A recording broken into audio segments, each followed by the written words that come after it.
Hello,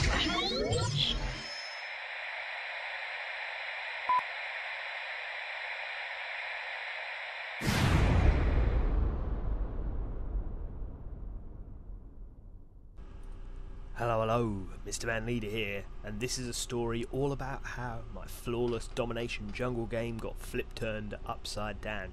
I'm playing here with a few friends, Beasts and Legends. Brought up the scoreboard there just at the start so you could bask in the ambience.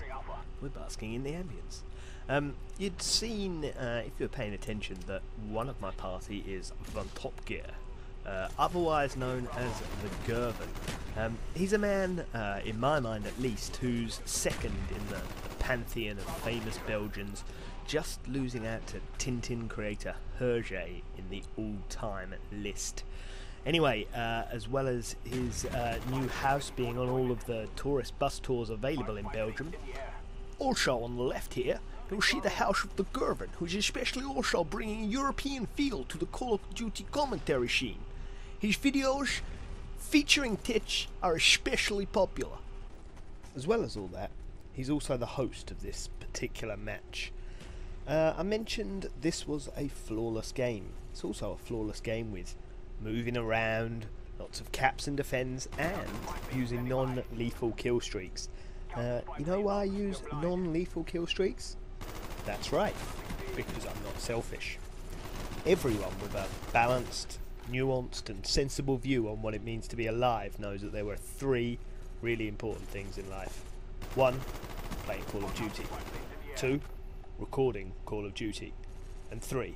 Commentating over recorded Call of Duty.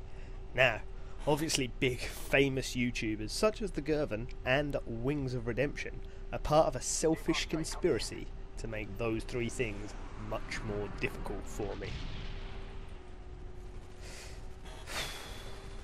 Well, what happened is that right about now during the gameplay, Wings started spamming our glamorous host, the Gervan, with game invites. Gervan eventually assumed that this was something important and left our game after a few of these invites had been received. This caused a host migration, and because I wasn't recording live, it ruined my whole life in the process. Who cares that the Gervan's a good guy who never usually leaves games, especially if he's the host?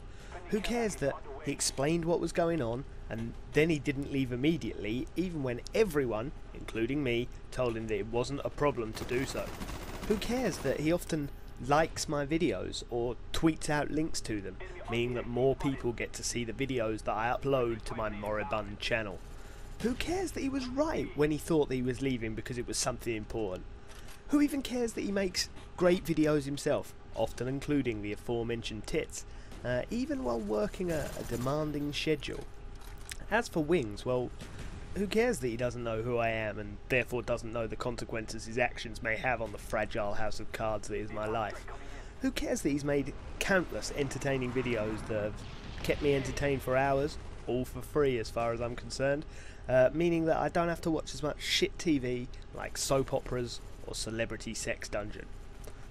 I bet they're both laughing at me right now as they break the laws of the English language to literally dance on a metaphorical broken mirror, the shards of which represent my once fragile, now shattered dreams. I hope the news of the world goes and hacks their phones. I'm going to talk more about the news of the world for the rest of this commentary. If you don't know what it is, it's a British tabloid newspaper which will no longer exist after tomorrow, which is Sunday the 10th of July. What they did was they were caught hacking into the voicemail of hundreds of thousands of people's phones. This started off with sort of celebrities that may have been misbehaving in certain ways. People like Hugh Grant and Sienna Miller and JX23.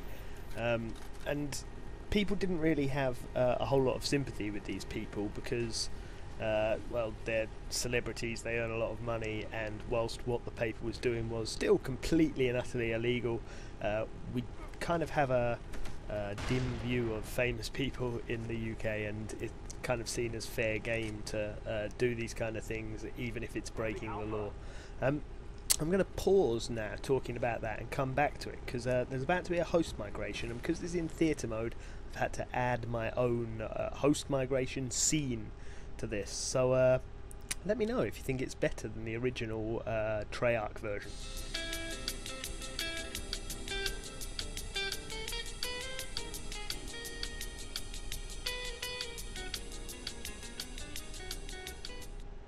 Right, then what happens here is we get another host who is there down on the other team, obviously can't handle the connection and is immediately kicked from the game, meaning that we have another host migration. See you after it.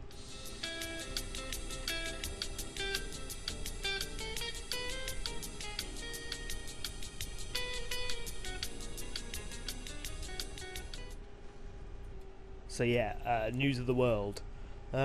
They'd been hacking these celebrities' phones, and whilst the celebrities basically sued them and won damages from them, the general public didn't really give two shits for the reasons mentioned before.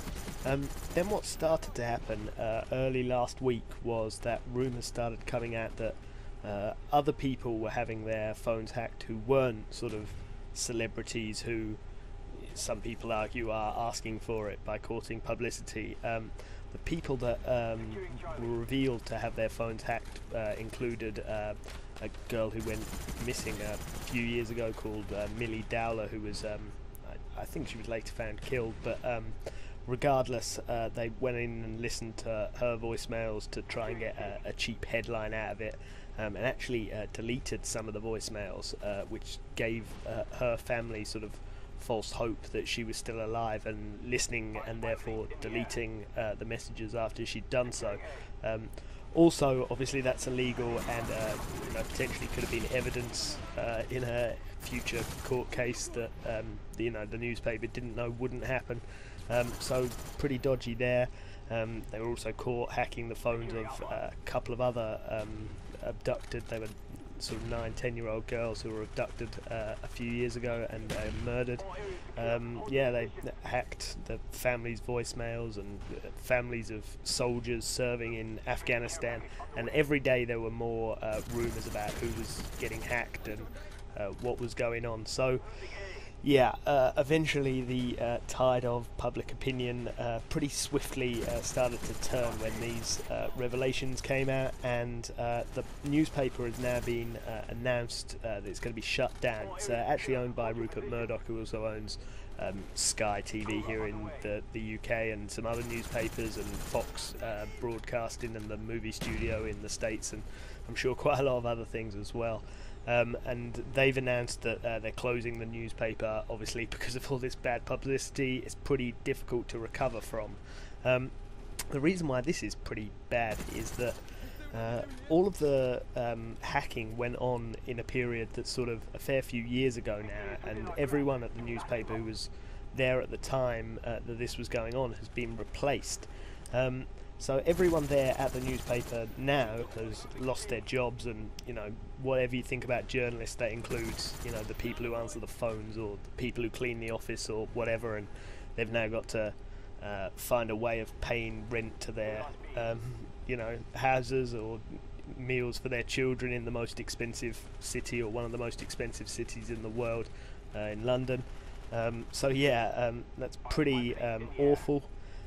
Whilst the people who were actually in charge, well, I mean, they haven't suffered at all, because they'd already been dismissed by the newspaper, and in fact, if some of them may have been promoted, and if they were able to resign, then it may have saved the jobs of the people who were there now and did nothing wrong.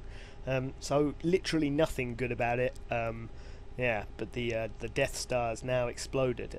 Please like the video if you liked it, and leave a comment, because I always reply to your comments. And I'm done.